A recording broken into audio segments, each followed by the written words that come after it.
localități trebuie să circulați cu prudență maximă, pentru că s-ar putea să îl luați pe capotă sau pe bară, pe lângă musculițe și diverse animăluțe.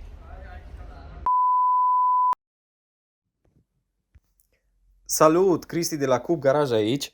Am observat faptul că mulți dintre voi, spectatorii, sunteți bărbați cel mai adesea români, între 18 și 54 de ani, spectatori unici la clipurile mele și văd că nu reușiți să vă uitați până la finalul clipului sau nu știți că puteți să deveniți membri ai canalului, adică să apăsați butonul de arăturete sau nu găsiți butonul de like sau de subscribe. Dacă ești nesigur, te poți alătura oricând echipei campionilor care sunt membri ai canalului și dau share, like sau subscribe. Și trebuie să-ți mai spun ceva. Chiar va fi o mare pierdere dacă nu te uiți până la finalul clipului, pentru că ratezi niște informații interesante și chiar folositoare. Mersi frumos! La spate, la Ford Fiesta din anul 99. Din 99, Da. așa, e prinsă în 4 șuruburi, respectiv 2, unul aici, în care e prinsă bara și încă unul acolo. Trebuie să folosești o șurubelniță de tip cruce și e pur și simplu plug and play. Bara asta a fost smulsă în urma unui accident și cam atât. Deci acolo s-a strâmbat șurubul și s-a deformat și tabla. Din păcate. De ce scoatem acum roata? Să reparăm daunele. Respectiv. Am fost erou și am crezut că mașina merge prin anumite locuri, dar nu a mers. Și s-a stricat. Și acum, în urma scoaterii roții, ce se va întâmpla? Evaluăm pagubele. Se văd la cauciuc. În primul rând trebuie să spunem că cauciucul s-a tăiat din cauza că avem aici aripa, așa, care e foarte tăioasă. Dar problema e că nici cauciucurile și roțile, de fapt, janta cu tot cu cauciuc, nu sunt pe normele din talon. Deci acum îndreptăm tabla. Dacă poți să ții. Opa. Asta că nu vreau să pierdem asta. Stai așa. Cum pot să-l scot eu? Stai așa, să nu-l stricăm. Ce se aude așa? Cealaltă roată, cred că. Sau toba spartă. Apropo, are și toba spartă mașina. Da, uite, dacă filmezi acolo să se vadă. Unde? Asta e boala lor. Asta e și o mașină de așa jucăușă, pentru că putem face magie. Dispare degetul. Unde e degetul? Opa, unde e degetul? Aoleo. Deci nu vrei să știți cum se aude V8 biturbo ăsta? Am reușit să scoatem și șurubul între timp. Și acum îl lovim cu ciocanul.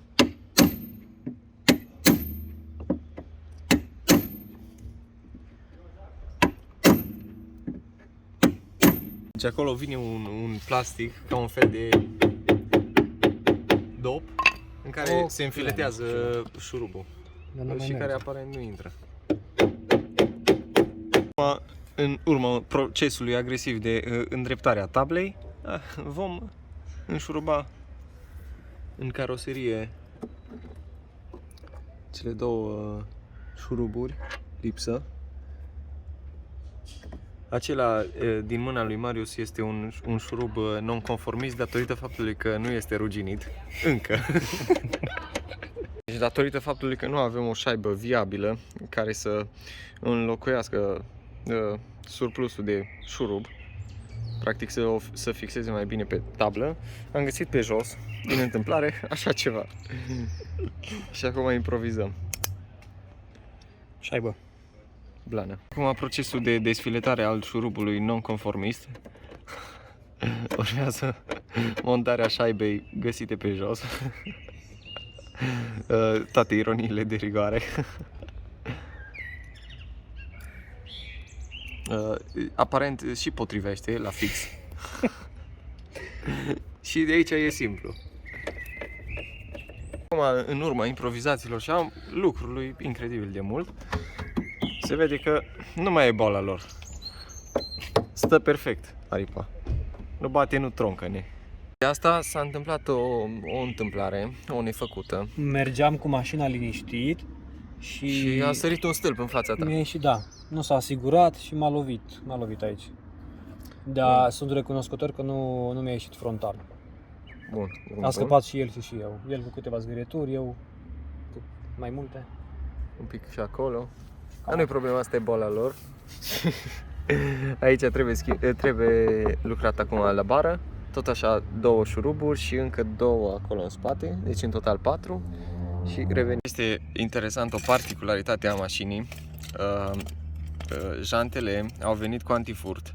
Însă proprietarul, adică Marius, nu a avut antifurtul propriu zis, așa că s-a chinuit și a dat jos prezonul și ulterior a făcut așa ceva la strung, respectiv și-a făcut propriul prezon, propriul antifurt. Fenomenul invers, pentru partea stângă, respectiv o să dăm jos roata și totodată aici o să scoatem șuruburile care se află momentan în tablă și o să punem la loc partea asta de bară. Deci și pe partea asta trebuie scos șurubul cu căpăcelul de plastic în care e înfiletat și după aceea remontată bara. Te observăm, mașina asta are diverse probleme, putem face un studiu de caz pe ea, de exemplu, inclusiv la ștergător. Sunt diverse coliere, evident, aftermarket, respectiv puse de Marius, pentru că nu stătea bine ștergătorul.